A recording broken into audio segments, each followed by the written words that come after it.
สบายดีเด้อพี่น้องเอ้ยเบิ่งเขาเจ้าเฮ็ดจัง เบิ่งเขาเจ้าหาอยู่หากินห้อยปลา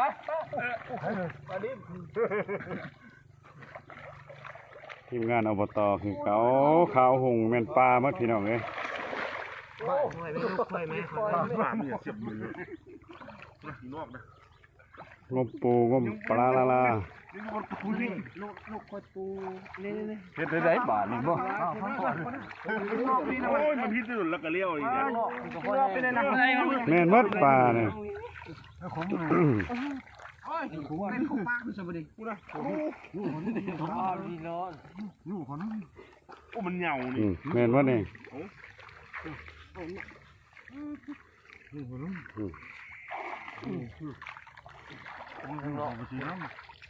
มันอยู่นอกที่ไหนเนี่ย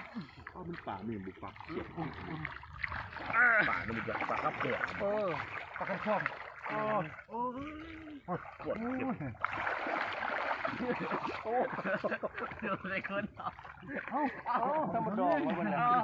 ปลาทุกคน